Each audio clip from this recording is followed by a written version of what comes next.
I'm not ignoring that. We will get there. But I think it's important to have an understanding and context of what Benicia has been up to the last couple of years. And so I want to briefly highlight when I shared the state of the city, and this is me presenting a year ago in 2023 at the clock tower of Benicia. And behind me you see a screen where there's a fork in a road. And I had shared with the community at that point that Benicia in 2023 and 24, as we were looking onto the horizon, was at an inflection point on what to do. For much of our history, the last 25 years in this century, Benicia, much like many communities, have prioritized programs over projects. Infrastructure, our roads, our parks, our buildings. We have kept alive people and services at the expense of doing the basic things. And in Benicia's case, what exacerbated that is the fact that we were not growing. In the last 18 years, Benicia has produced 126 housing units in 16 years. Our population has declined and it has gotten older. We're still in that same period of time, we had 4 new commercial buildings. It's important to understand Benicia's economy too today. So that in a nutshell explains a little bit of why the wealthiest community in Solano County was having budget problems. It's further exacerbated by the fact that elected officials, whether in Benicia or anywhere else, have no purity and purpose. What do I mean by that? You have a board of directors and all 5 of them have a different idea of what government should do. You have a turnover in city staff. In 18 years, the same city manager and finance director has presented a back-to-back budget to the city council. When you have staff turnover, it's very difficult to think long-term and on the horizon. I live in Benicia. Benicia has been my home for much of my life. I have 2 kids in elementary school in Benicia. It is also my future. So when I'm looking to solve problems in Benicia, it's not for the next 2 years, it's for the next 10. So let's talk about what we did in 2024. We went to our community and we said, listen, we are coming up to the horizon that if we continue to spend the way we're going to spend, and we're only receiving the dollars that are coming in from our economy, we're going to face a major structural deficit, over $6.5 million. And we have to do a variety of things if we are going to sustain services. And so the community had a choice. We had to do a variety of things. Otherwise, we were going to have to see cuts in police and fire. We would close our pool. We would shut down hours of the library. We would no longer have a family resource center. We would no longer have police investigations. So as a community, we said we're not going to go down that path. And so we did 3 things. We put out a plan to say we're going to cut costs, we're going to seek local investment, and we're going to finally start saying yes to smart development. And Benicia made historic progress in 2024. In that year, we put on 5 initiatives on the ballot in March and November, supporting taxes that supported essential services like police and fire, a specific tax to support roads, and an increase in the transient occupancy tax, hotel tax, in order to, again, support services. Related to roads, 1999, our pavement condition index was 72. We stopped investing in our roads. And when you stop investing in your roads because, well, we want to, continue to pay for police and fire, we want to continue to pay for these other programs, even though we stopped growing in 2000, yet we enjoyed those services and we're like, well, that road just got done, let's push it out a little bit longer. This is the result you get. So instead we went to our community and said, if this is not what you want your future to be, and you want this to be your future, you need to have local investment. And in November, the voters of Benicia passed a half-cent sales tax specifically for roads. Can only be used for roads. And 2 days ago, we went to the city council, and for the first time in Benicia's history, the city council reviewed a 5-year road plan. So this is what Benicia is going to look like in 2040. And so we looked at that first phase of that, of the first 5 years. This is what happens when you invest in yourself. You see a problem, you find a solution. I talked a moment ago about our resiliency plan of cutting costs, of local investment, and smart development. Now, everyone here in this room, I'm sure, being on a fixed income is very sensitive when we talk about local investment because it's a euphemism for taxes.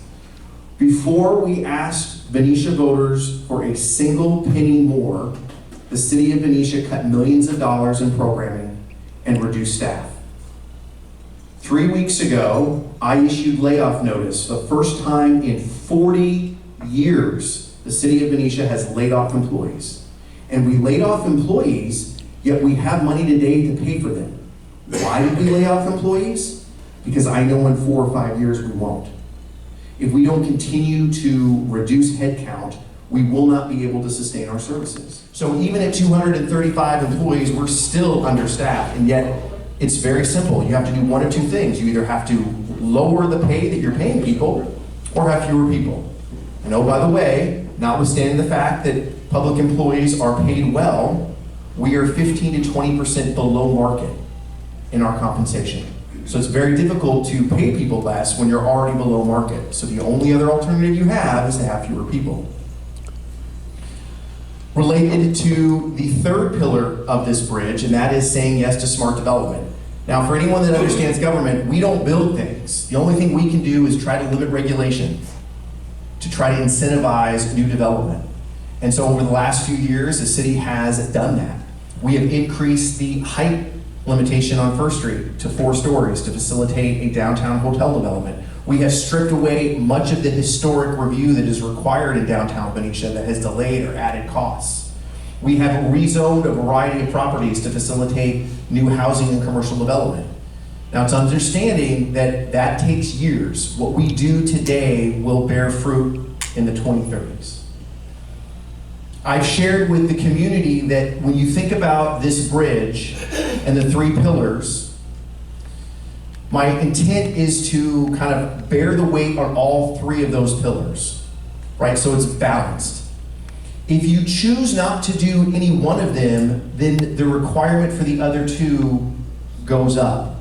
So if you don't have local investment, that means you have to cut more people and have fewer services, right? If you don't cut people, you have to start saying yes to development you may not like.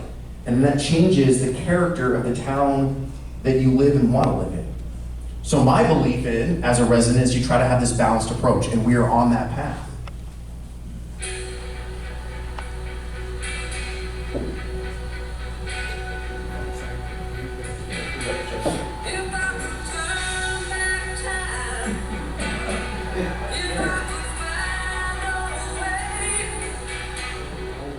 $30 million when you look at our various reserve accounts. As far as the oil refineries go, my experience is from the past, but Tosco pulled out of Martinez, refinery's still running. Shell pulled out of Martinez, refinery's still running. Unical pulled out of Rodeo, refinery's still running. Why do you think that Valero's going to shut down completely? Well, it's because of what they said. The other thing is those refineries are larger footprints, and so they're still running, but they're doing things differently, right? You have biodiesel or you have terminals, so it's a much different operation, far less valuable. What's the current occupancy rate of the industrial park off 52nd Street? Is there anything we can do to help improve that? Yeah, so the occupancy is very good in the industrial park, so there's only a handful of vacancies. The problem with our industrial park is the vast majority of it is warehouse. And so you have, from a market condition, they're still getting market rents. There's no incentive for those property owners to do anything to those buildings because they're still getting market rent. And so I look at it as, we have, and someone noted earlier, we have about 500 businesses out in our industrial park. 20 of them produce significant sales tax. That's it. And when I talk about significant sales tax, I'm talking about anything above like $25,000, $30,000 a year. We have some businesses that will generate hundreds of thousands of dollars of sales tax in a given year.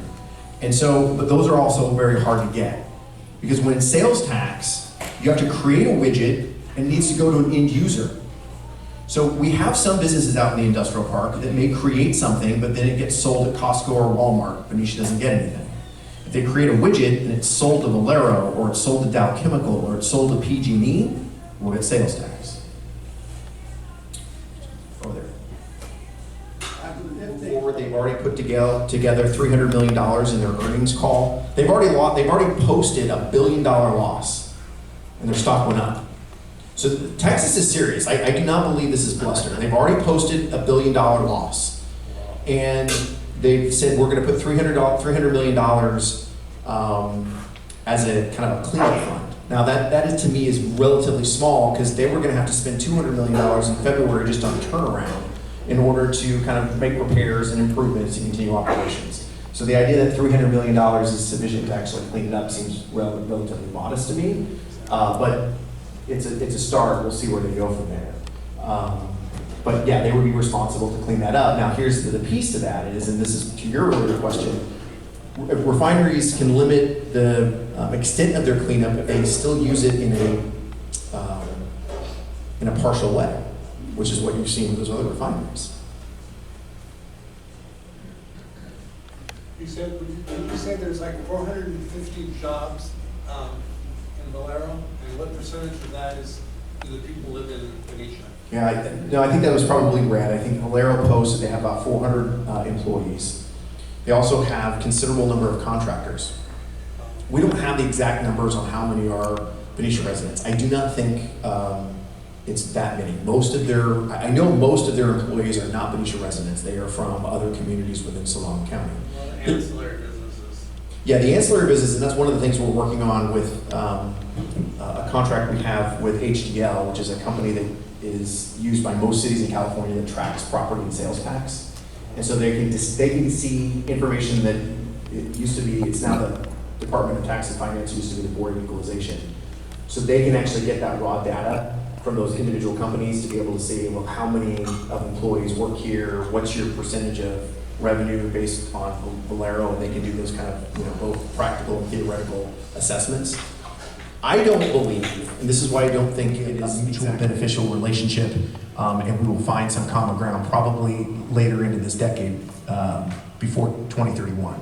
And yes, that will be new revenue to the city, and that will be good, but we're not talking millions. And then the next question was, out of that 58 million that Valero was fined, 82 total, yeah, 58 is left. about how much is coming to Benicia? We Don't know. Right, it's not Benicia money, it's the Air District, right? Which, oh, by the way, you all pay your property tax, by the way. So I would assume the vast majority of it is designed to go to the impacted community, which is Benicia. But there are people in Vallejo, in Martinez, in Contra Costa that are trying to get their fingers on that. And the Air District Board is 22 people. The Benicia Mayor, Steve Young, is one of 22. But you can imagine, right, there's a bunch of other communities that say, well, we're impacted, we're downwind of the Valero refinery, like we should be getting some of that money too. Well, actually, here, and then we'll go back to you. Yeah, can we switch to roads? Sure. I have been a public works director a couple of times, a couple of different. You understand. I understand in a way, I guess, and this goes way before your watch, but back in the 80s, 90s, and I think even into the early 2000s, there was state bond money available to cities, counties, specifically for roads.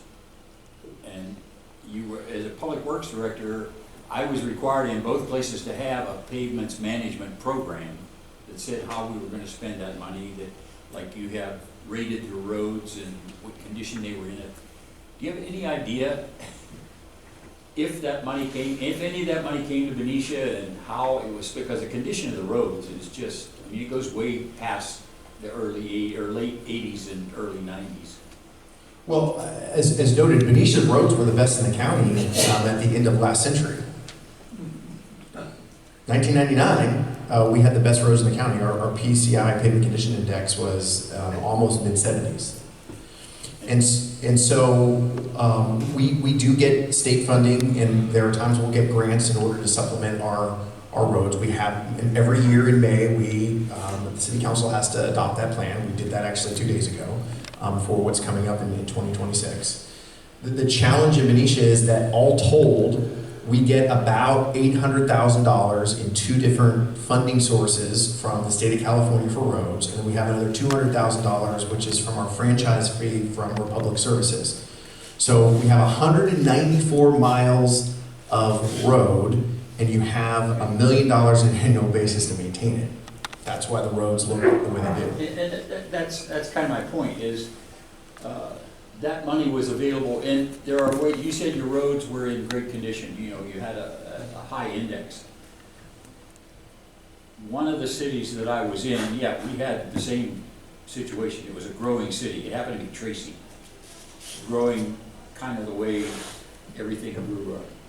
And we took that money, and yeah, the roads were in good condition. We spent it keeping them in good condition rather than allowing them to deteriorate. Yep. It's a great point, because one of the things. Okay.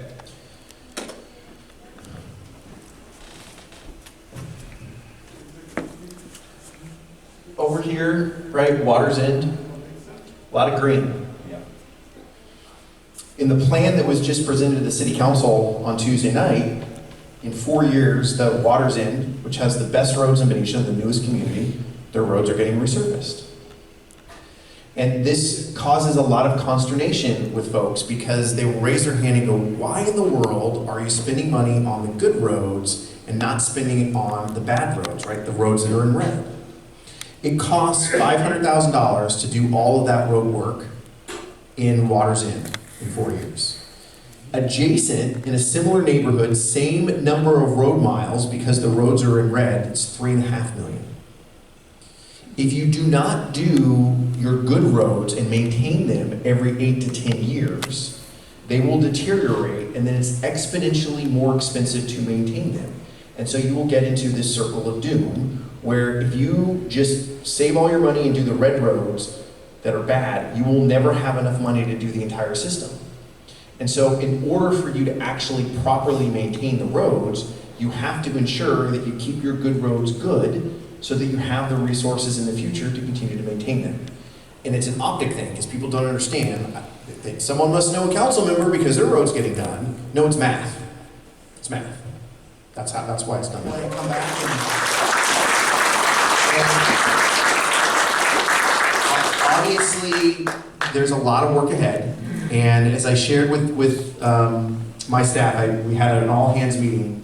And we were going to have that meeting regardless, because of no safe layoffs, and that was prior to the Valero news, but the Valero news broke. And what I told them is what I'm going to tell you.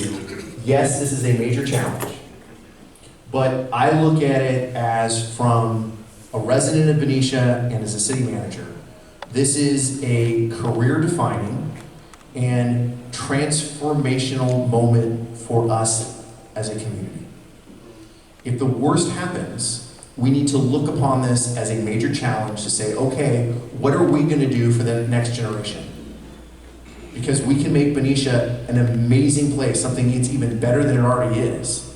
And I believe that, and that's what kind of gets me excited. And as I shared with you, I've spent most of my life in Benicia. I'm the first city manager to live in Benicia in 25 years. I have every intent to continue to be city manager till we get to the 2030s. So I'm in it in the long haul. I'm with you, and I think we will get through this, but we just have to be clear-sighted. It'll be difficult, but I think we'll get to a good end. Okay, thank you, everybody. There's no way you can be excited.